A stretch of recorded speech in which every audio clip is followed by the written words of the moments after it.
espectadores do DigiClube do Brasil 247. Meu nome é Pedro Zambarda, sou jornalista e editor. Hoje eu tô aqui com uma entrevistada que já esteve em programas anteriores falando sobre Facebook, Cambridge Analytica e venda de dados privados, a Flávia Lefebvre. Ela é advogada e está representando hoje a Coalizão Direitos na Rede, que é um coletivo de diversas entidades de defesa do consumidor, de defesa do direito à comunicação, pesquisadores, ativistas, que atuam na área de direitos na internet e que estão reunidos já, a coalizão já vai completar 2 anos. Muito bom.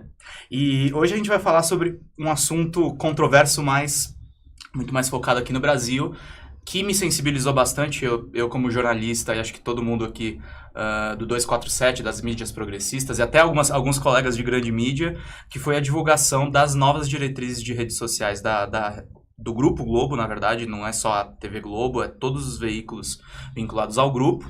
E eu estava conversando aqui com a Flávia antes da gente começar o programa, a gente não consegue dissociar essa mudança de percepção dos grandes barões da mídia, todos os grandes empresários da comunicação, com o congresso da Abrage, que discutiu aí fake news, fact-checking, controle de informação, a questão das eleições. A gente tem posicionamentos muito polêmicos do ministro Fux no STF. Então, apesar do DigiClube ser um programa de tecnologia, hoje a gente vai comentar. Muitos leitores vão gostar e outros vão reclamar. A gente vai adentrar assim no terreno da política e também discutir tecnicamente por que é controverso um grupo de comunicação virar para os seus próprios jornalistas e dizer, você não pode curtir posts, não pode declarar posição em questões polêmicas para o grupo. Enfim, a carta toda é polêmica. Eu queria que você começasse, Flávia, dizendo por que isso é polêmico. Bom, primeiro, obrigada pela oportunidade de tratar desse assunto. Deixa claro, frisar, você já disse, né? Eu não sou jornalista, sou advogada, mas a Coalizão de Direitos na Rede, a gente vem acompanhando, né, todas essas medidas que vêm acontecendo para conter fake news, né? E a gente tem identificado que esse movimento, por exemplo, esse movimento foi lançado agora, semana passada, ou retrasado, Comprova, que é uma associação de mais de 20 empresas de mídia. Incluindo Google e Facebook juntos. Exatamente, empresas de checagem de notícia, né? Como uma reação da grande mídia tradicional ao poder de contranarrativa que a internet tem, né? Então, se antes, como aconteceu em 1984, né? Quando a gente teve aquela grande passeata das diretas, já uma concentração enorme na Praça da Sé, e que a Rede Globo divulgou aquilo como se fosse uma grande festa do aniversário de São Paulo. Exatamente. Né? Naquela época, em 1984, você derrubar aquela narrativa era muito mais difícil. Sim. Hoje, as pessoas estão com o celular na Praça da Sé, numa movimentação, e estão filmando.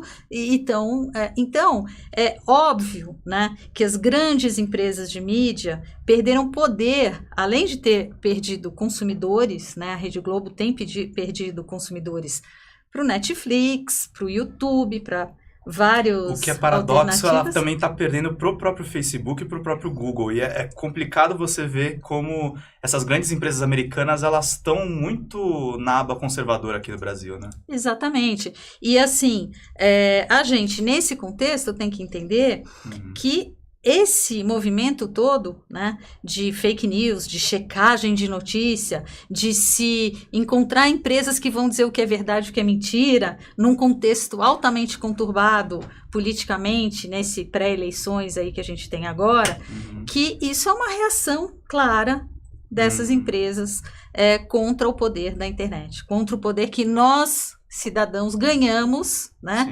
de liberdade de expressão, de contar a nossa versão dos fatos na internet. E eu vejo que essa iniciativa, né, de alguma maneira cercear, né, a liberdade de expressão individual das pessoas que trabalham no grupo da Rede Globo, está dentro desse contexto também.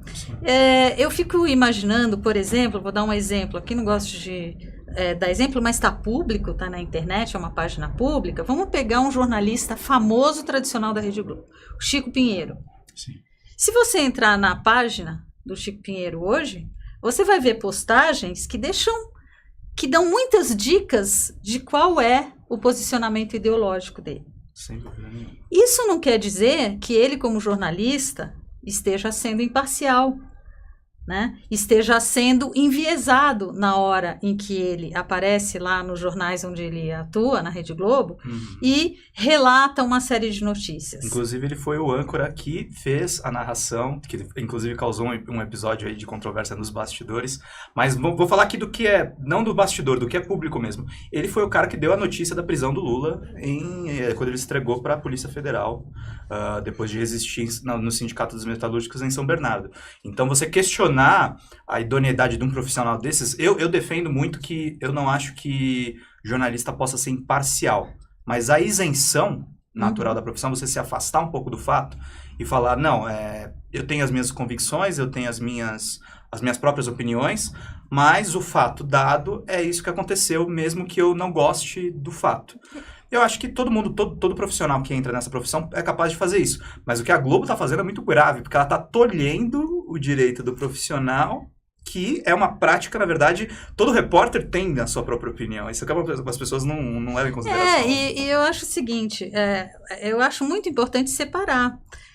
E que no caso do Chico Pinheiro, por isso que eu escolhi esse exemplo, no caso do Chico Pinheiro é muito claro que você tem alguém que se comporta com distanciamento em relação às notícias, enquanto jornalista, nos momentos em que ele está trabalhando, e ele pessoalmente, inclusive nas redes sociais, não deixa de manifestar alguns dos seus posicionamentos, dando dicas, né, de quais são as preferências ideológicas e políticas que ele tem. E que isso, o fato dele como cidadão, né, manifestar, não tem comprometido, em hipótese nenhuma, né, o trabalho dele e o respeito que se tem por ele como jornalista. Sem dúvida. E eu acho importante também destacar uma coisa que você acabou de falar, que não existe isenção absoluta. Não. Né? Principalmente no Brasil, na grande mídia no Brasil, que está na mão de grandes políticos, as grandes concessões das grandes televisões estão na mão de políticos, né, igreja. Que enviesam, de igrejas que têm muitos representantes do Congresso Nacional, exatamente, na política brasileira, num governo de um estado, e que claramente enviesa. Governo não, desculpa, prefeitura. Eu sempre troco o pezão com... o pezão com Crivella. Mas que a gente sabe que há um enviesamento. Assim como há um enviesamento das empresas que fazem hoje e que se arrogam o poder de dizer o que é verdade e o que é mentira, as empresas de checagem de notícia, né? E que eu entendo que também, se a gente fosse coerente com a defesa da liberdade de expressão, essas empresas podem sim fazer esse trabalho. O que muito nos preocupa é o fato de que essas empresas se associam a grandes redes sociais, né, que atuam numa escala monopolista, não só no Brasil, mas em escala planetária, né, e que definem qual que é o impulsionamento das notícias, quais notícias vão ficar no ar, quais notícias não ficarão, segundo os critérios divulgados por essas empresas, especialmente Facebook e Google, o que é notícia de baixa qualidade, o que é notícia falsa, o que são notícias que revelam uma teoria da conspiração, né? Então, por exemplo, eu não quero me apegar a casos, a fatos ocorridos agora, justamente para não contaminar aqui a nossa conversa. Mas, por exemplo, um outro caso que a Rede Globo, assim como aquele caso da passeata das diretas já em 84, que a Globo publicamente já reconheceu que ela enviesou ali. Levou uns anos, mas né? Levou muitos anos, mas reconheceu. O outro caso foi a famosa entrevista em 1989, nas vésperas da eleição do Lula e do Collor, que a Globo reconheceu que enviesou, que errou. Fez uma edição, né? Começou enviesada no Jornal Hoje e depois no Jornal Nacional foi o ápice. Isso, e durante o debate também, eu procurei matérias aí, o Boni dizendo, a gente pôs uma pasta de documentos que estava vazia, mas a gente dizia que aquilo era uma pasta com conteúdos de denúncias, de coisas contra o Sim. Lula. E que, na realidade, ali não tinha nada. Então,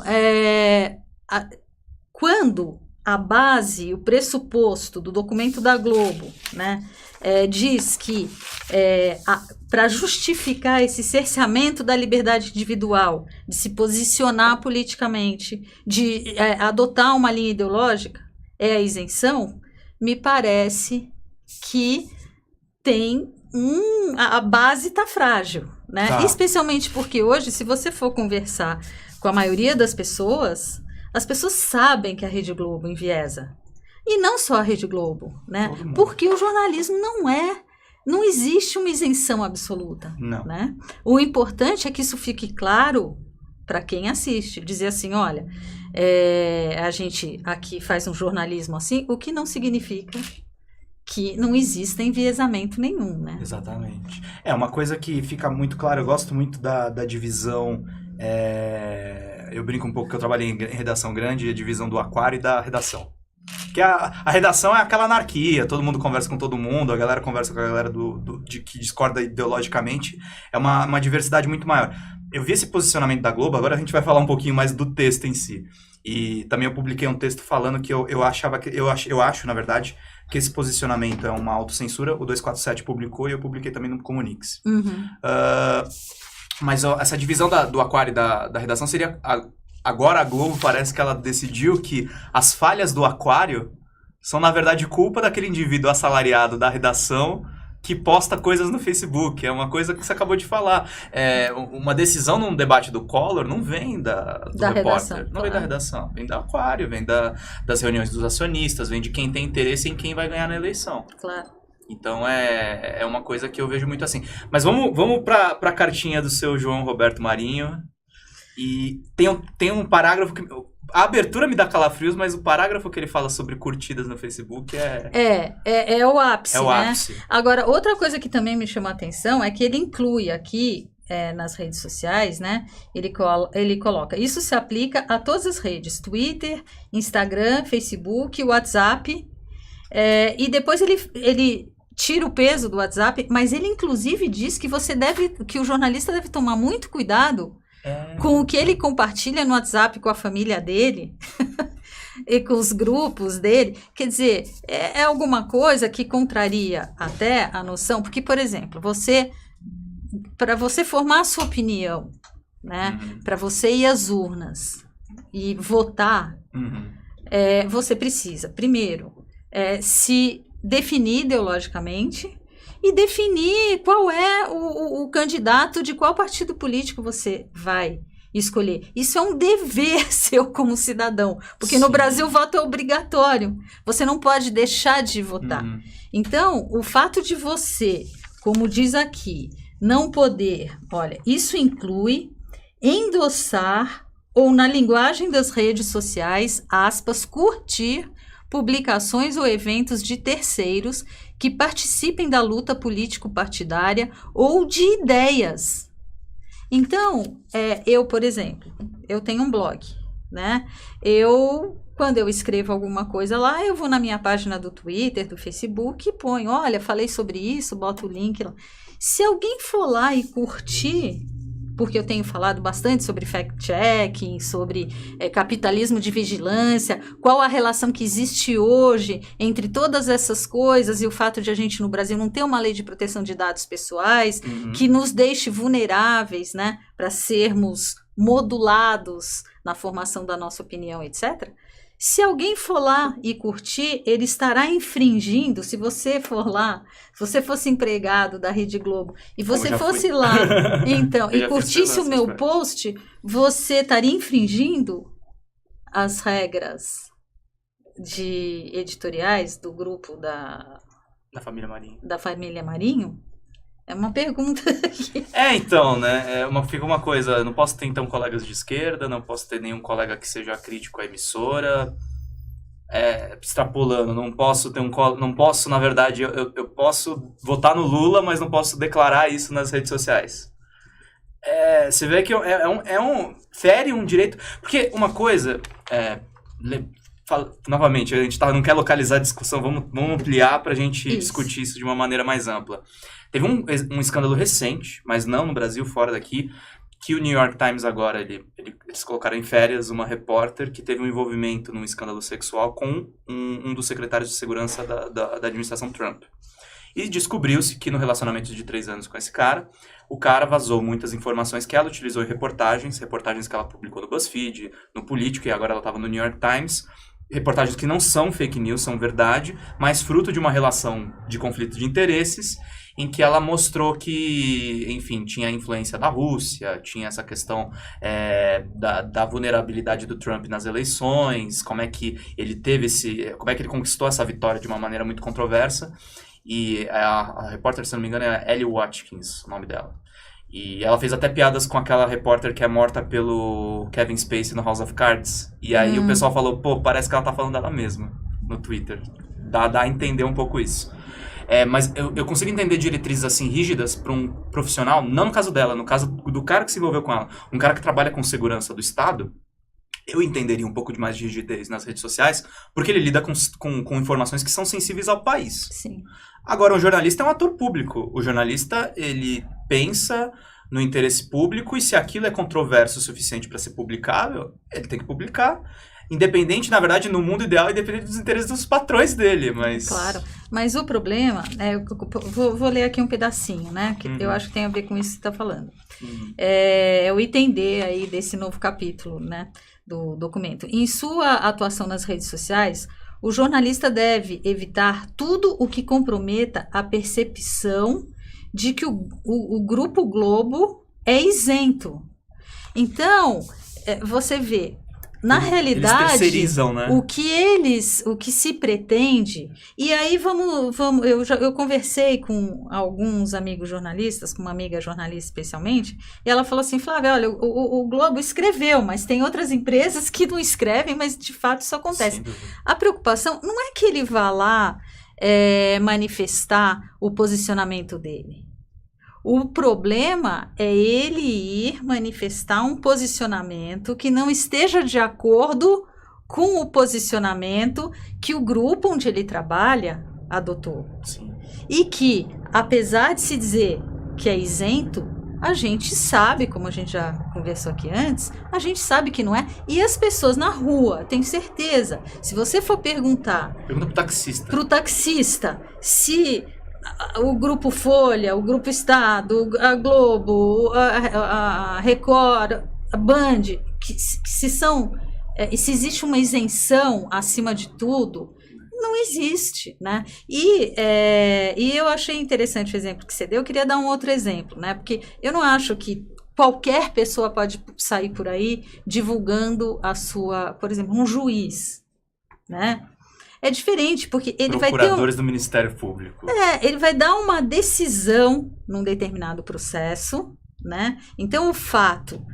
E, eventualmente, ele tem até obrigação, dependendo do vínculo que ele tenha com o que esteja sendo discutido, ele tem que se declarar impedido ou suspeito e se retirar do julgamento daquela causa.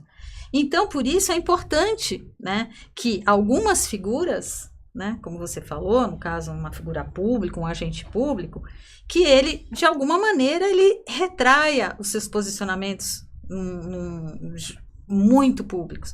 Agora, o trabalho do jornalista, né, ao contrário disso, o fato de ele ir lá e curtir uma determinada notícia, ou como o Chico Pinheiro tem lá na página dele, que ele tem uma notícia de que mandaram dar continuidade a um processo contra um político do PSDB, e ele pôs lá, às vezes eles acertam.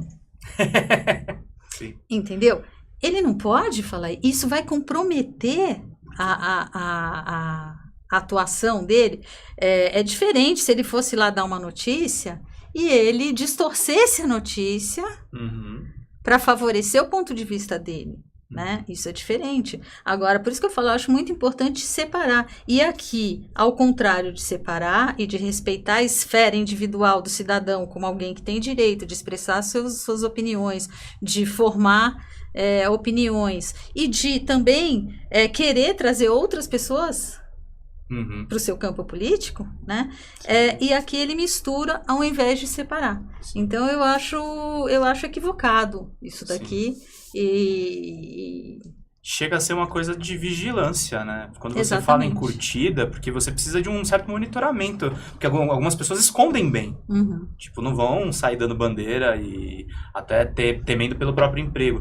E aí você tem uma questão também que, por exemplo, em São Paulo, felizmente, a gente tem uma diversidade de empresas jornalísticas maiores. E o Rio de Janeiro, que está na mão da Globo praticamente. Sim. O que o profissional de lá vai poder fazer? Nada. Ele fica refém do emprego que ele tem, senão ele é obrigado a sair da área, muitas vezes.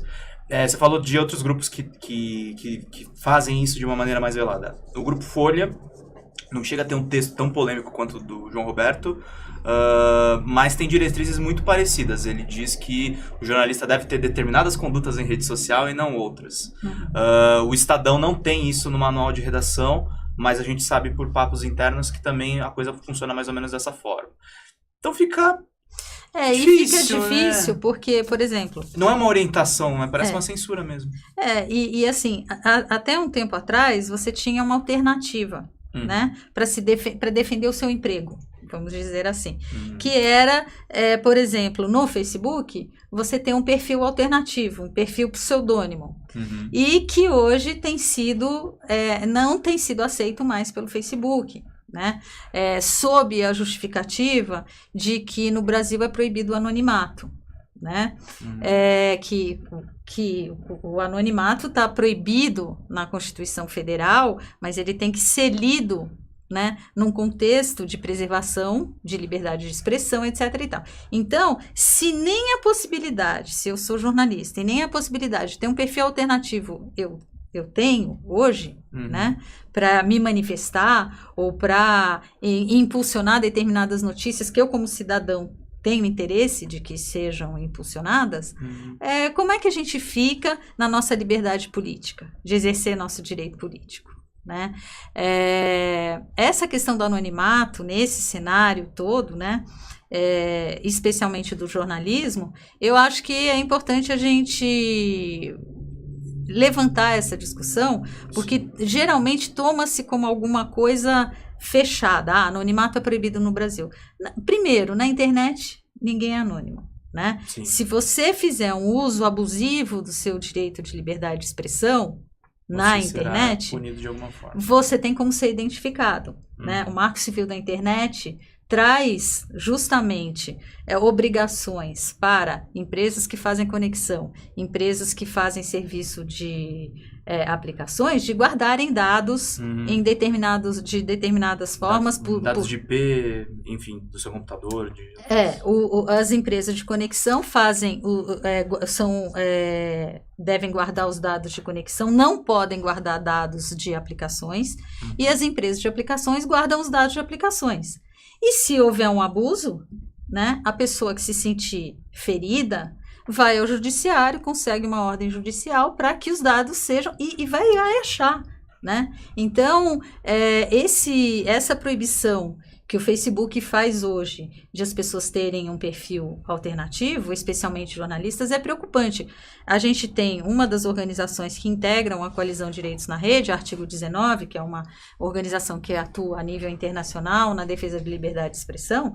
Eles têm dados assustadores que no Brasil, ultimamente, nos últimos anos, você tem muitos jornalistas sendo mortos, né?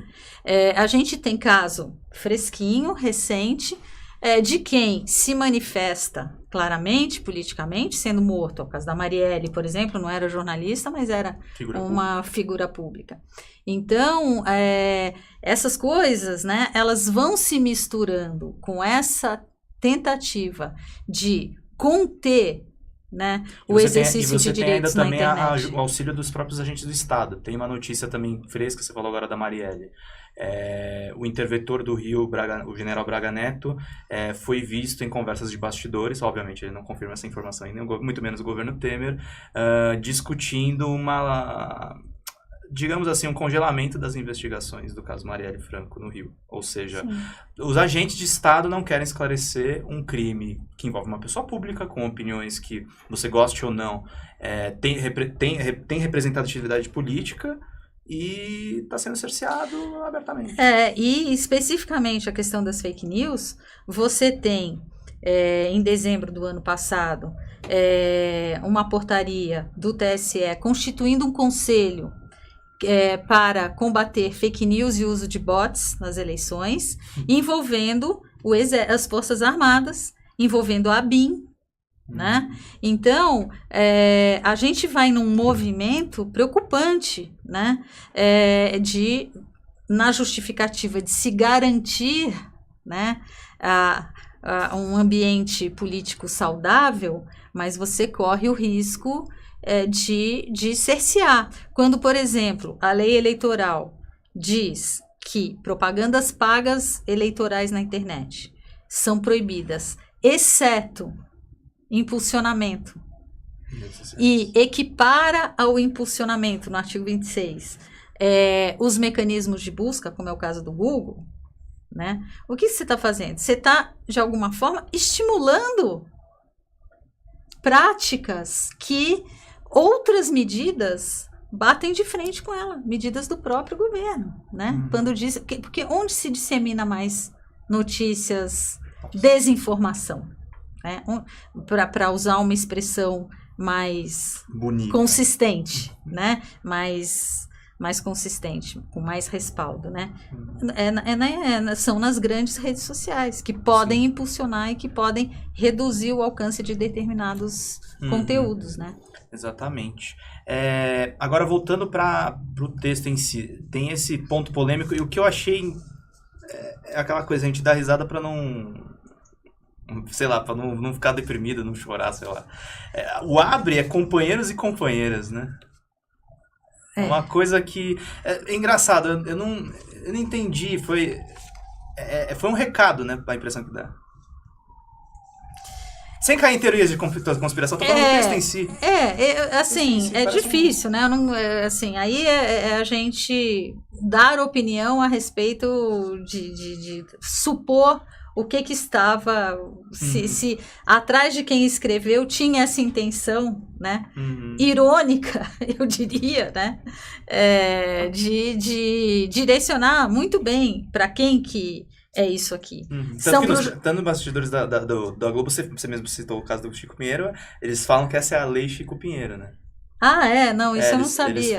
Eles falam nisso. É isso. Então, nesse contexto que a gente vive hoje, de um crescimento dos atores políticos mais ligados à direita, a retrocessos no campo dos direitos. Mas é engraçado que eles crescem, mas ao mesmo tempo nas pesquisas eleitorais, a gente tem um que desponta com um discurso extremo, e outros que estão, aquela coisa que está a maçaroca dos 5%. Talvez justamente por isso, esse tipo de reação aconteça nesse momento.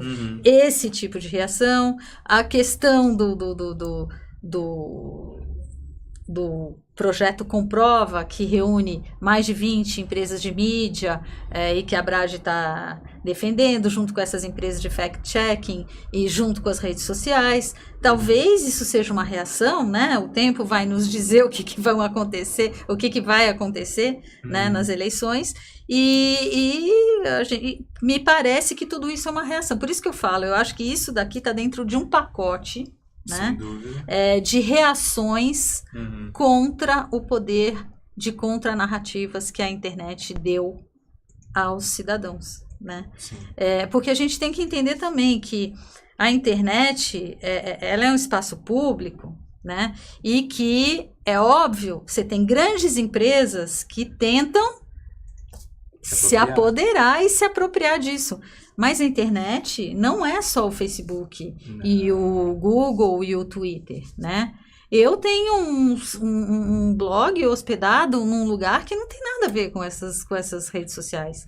E lá eu escrevo o que eu quiser e ninguém vai tirar do que eu... A gente fala muito aqui no 247 sobre mídia alternativa. A gente está, enfim, no campo da esquerda e tem muitos sites também fazendo um excelente trabalho nesse campo. Mas você falou, a internet ela é muito grande. Eu lembro antes de eu entrar no jornalismo, que era muito famoso e ainda está ativo na internet. Tem coletivos de mídia independente, como o Centro de Mídia Independente, até hoje. Exatamente. E funciona totalmente na contramão, não vê propósito lucrativo. E continuam muitas informações que não saem nas imprensas, vão para lá. Você tem o Centro de Mídia Alternativa, que é uma organização Barão de Tararé, que reúne uma série de blogueiros, de mídias alternativas, mídias de esquerda, Sim. E que elas acontecem independentemente de tudo isso. É lógico que políticas como o Facebook e o Google vêm adotando com relação a fact-checking afetam, né, a quantidade de visualizações e de divulgação do que esses blogueiros, essas mídias vêm fazendo. Mas, de qualquer forma, elas estão ali. E a gente, enquanto tiver marco civil da internet e garantia de neutralidade da rede e garantia de que conteúdos só vão ser retirados com ordem judicial, etc. e tal, a gente tem garantias para defender isso. Né? Então, é bom que a gente não perca, né, essa perspectiva. E como muitas pessoas, infelizmente, acreditam hoje, por conta até de problemas no acesso à internet que a gente tem no Brasil, né? Que a internet não é o Facebook, que a internet não é o Google, a internet é muito mais do que isso, né? E a gente espera que continue sendo, e por isso que eu até convido quem está assistindo de visitar o site da coalizão, que é direitosnarede.org.br. A gente ali tem vários posicionamentos, né? Inclusive, especificamente com relação a essa questão das fake news e da reação que se tem hoje no mundo com relação, levantando essa bandeira e ameaçando o direito de liberdade de expressão. Eu vou falar aqui alguns comentários do pessoal. O pessoal está ativo aqui, falando muito. Excelente entrevista, muito esclarecedora. Obrigado, mãe, tá comentando aí, assistindo a gente, Sandra Araújo. Estela Maris também tá falando entrevista muito boa.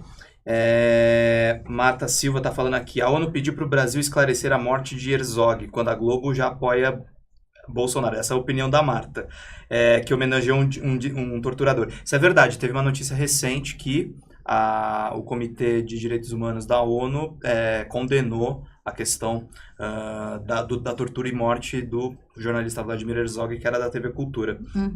Galera do YouTube, tem 1.371 pessoas assistindo a gente. Ai, que legal. E o pessoal comentando aqui fora Globo, um monte de gente comentando coisas. E aí, Flávio, eu queria te perguntar, a gente falou muito da carta, falamos muito sobre os posicionamentos dos grandes grupos. Uma coisa que a gente não falou, mas que é um fato correlata, que uma semana antes a gente teve o congresso da Abrage, que é a Associação de Jornalismo Investigativo, que envolve essas empresas de fact-checking e os grandes grupos. O Grupo Globo é um dos maiores organizadores. E o grande assunto foi fake news e fact-checking, mas o que eu queria ressaltar é que os próprios grandes grupos, eu até ouvi um comentário de uma colega que ela falou: a Abrage sempre faz eventos bons tecnicamente todo ano, mas eu sempre saio com a sensação que os grandes grupos de mídia cada vez mais estão desacreditados. E teve um episódio que foi o bate-cabeça entre os donos dos institutos de pesquisa, o Datafolha e o Ibope brigando com o Datapoder 360, porque eles fazem pesquisa por telefone, dizendo que aquilo não é pesquisa, não é enquete, que o Fernando Rodrigues retrucou falando que a Folha de São Paulo faz pesquisa... A Folha de São Paulo não, o Datafolha faz pesquisa somente no Largo da Batata. O que você acha disso? Assim, eles querem cercear o debate, mas entre eles mesmo também há eles têm um problema com o público, na verdade, né? Eles têm um problema, no meu modo de ver, de mercado, que sendo os representantes do mercado, né? Sim, que entre eles, é claro, o mercado é formado por empresas e você tem uma gama e um matiz de empresas que não é todo mundo igualzinho, né? E justamente cada uma defende o seu viés, né? E disputa espaço e poder por conta das posições que adota, né? Teve inclusive um boato que rolou, esse foi mais nas redes sociais, não tem a ver com o Congresso, mas a Globo teria tentado censurar memes no Twitter relacionados à televisão. É impossível fazer isso. Não, O pessoal tem uma isso- transmissão e no segundo seguinte isso nem me parece muito, assim, inteligente num contexto em que a televisão perde, né, audiência para Twitter, Netflix, YouTube e tudo isso. Se você negar esses espaços, você tentar cercear alguma coisa que tem sido uma grande válvula, né? Porque as pessoas ficaram sufocadas muito tempo. Imagina só se dessem uma notícia a respeito de um tema que me interessa no Jornal Nacional de uma forma enviesada, quando que eu poderia, né, ter algum alcance para dizer que aquela versão não corresponde a 100% da verdade, que aquilo é algo controverso, né? Que, como exemplo aqui, que a passeata e a mobilização das diretas já não era o aniversário de São Paulo, né? Então, é lógico que existe essa disputa. E se você pensa que esses grandes grupos estão na mão de políticos, né? E que disputam fortemente espaço e poder, fica muito claro por que eles discutem entre eles. Eles disputam narrativas, eles disputam fatias do mercado, eles disputam no campo político e eles disputam no campo econômico, né? Então, eu acho que é muito normal que entre eles haja desavença, que eles disputem e que a Folha queira tirar alguém que dá audiência para que prestigia uma pesquisa para além da dela e vice-versa, entendeu? Eu acho que ainda mais no grupo fechado dos institutos de pesquisa, né? Toda vez que entra um novo na roda é uma complicação. Agora, o problema que eu vejo é que, para nós que estamos de fora, né, fica muito pouco transparente. Sim. Né? Qual é a metodologia utilizada? Você fala com um cara na rua, por exemplo, ele sabe que a Globo é enviesada, mas ele não sabe explicar, às vezes, os reais motivos. Por que ela é enviesada? Exatamente. O que ela ganha sendo enviesada? Exatamente. Porque existe toda uma cadeia de eventos aí. Né? E no campo dos institutos de pesquisa, a mesma coisa. Eu não sei qual é a diferença metodológica de uma pesquisa feita pelo Datafolha ou pelo Ibope. Né? Também não sei. Qual é a diferença de eu utilizar uma determinada metodologia ou usar outra? Né? Isso pode interferir, de fato, no resultado. E esse é um outro tema, né, que nesse momento de eleições seria muito importante a gente falar, porque a gente está falando de notícias falsas, desinformação e tal, mas a gente tem que pensar também no trabalho dos institutos de pesquisa, que tem um peso muito importante, né, no voto. E eu acho que está faltando essa discussão. Né? De uma forma mais pública, mais na voz do cidadão, assim, para chegar mais no cidadão. Eu, por exemplo, acho que tem muito pouca informação a respeito disso. Sim. E seria muito importante para a gente, quando vê o resultado de uma pesquisa, ter mais elementos para avaliar. Olha, por que o Datafolha está dando isso e o do Ibope está dando isso? Né? Então, eu acho que esse é um campo também que falta muita informação para a gente ter condições de avaliar melhor. E tem uma coisa um pouco cinzenta que, assim, isso eu sei porque eu entrevistei uma especialista em pesquisas que chegou a prestar serviços para essas empresas. E, primeiro que elas são poucas, elas fecham contratos de exclusividade que são contratos caros. Por exemplo, o Datafolha quase sempre fecha com a própria Folha. A Folha divulga as informações antes. Então, não interessa se tem alguns números ali que contradizem o lead da Folha de São Paulo. A pesquisa vai ser norteada pelo que o jornal noticiar. E, ao mesmo tempo, você tem o Ibope, que atende até diferentes clientes. Ele atende, às vezes, o Estadão, às vezes atende a Globo, às vezes atende a Band. Mas mesmo assim, há pouquíssima concorrência. E aí, quando surgem institutos, a gente tem o caso, o Datapoder, ele até tem um método de pesquisa interessante, ele diz que a questão de pesquisa telefônica também é feita nos Estados Unidos dessa forma, mas ele constantemente exclui o Lula das pesquisas. Então é uma coisa, são escolhas que... É uma coisa que você fala, ok, eles discordam entre eles, mas não discordam tanto assim, que você vai ver no frigir dos ovos... A gente volta para aquela questão de que isenção absoluta é uma utopia. A gente tem que buscar, né? A gente tem que, eticamente, ter preocupações para garantir o máximo possível, não enviesar e não dar uma notícia de modo a fortalecer um determinado ponto de vista, mas isso é muito difícil, né? Isso é muito difícil. E por isso, eu acho, que tem toda, hoje, essa reação. E eu não queria deixar de dizer que essa reação toda contra o poder de contranarrativa que existe, ela não está só vindo das grandes empresas de mídia. Os políticos estão desesperados. Você tem mais de 20 projetos de lei no Congresso Nacional para criminalizar o que eles chamam de notícia falsa. Eles tentaram criminalizar até piada. Para alterar o marco civil da internet de modo que um político que mande para um provedor de conteúdo, de aplicações, uma notificação dizendo tira esse conteúdo daí, se o cara, independentemente de ordem judicial, se o provedor não tirar, ele responsabilizar, né?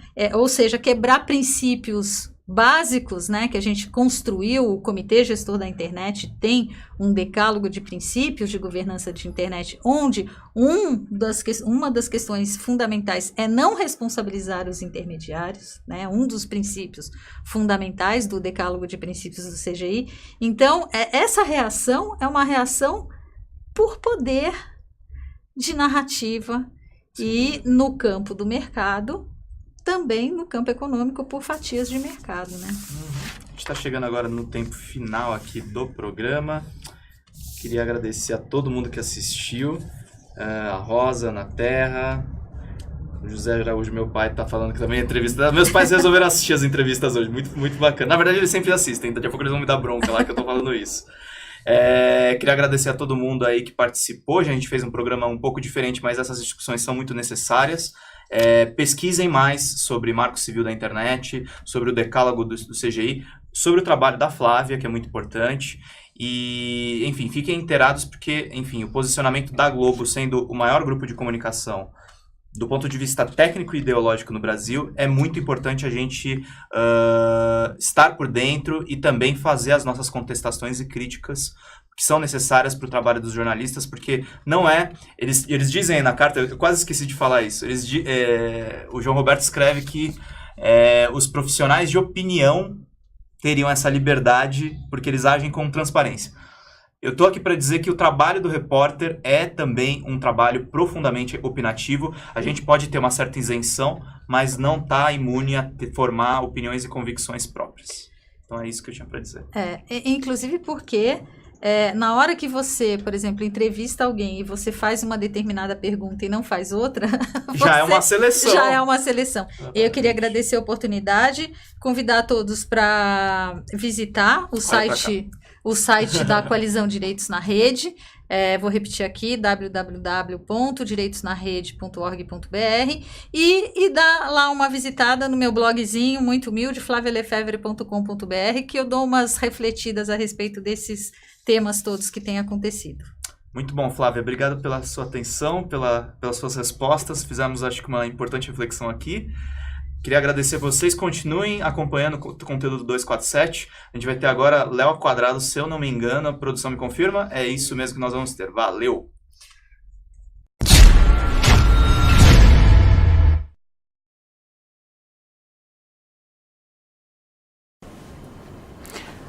Uma imprensa livre é um requisito fundamental de qualquer democracia, de qualquer Estado de Direito. E para a imprensa ser livre, ela precisa ser plural, ela precisa ser diversificada e é preciso dar voz a todo tipo de opinião. O 247 cumpre com esse papel de fazer uma imprensa independente, extremamente comprometida com a informação. Então, nós apoiamos o 247 e apoiamos a mídia independente como essa que o 247 faz.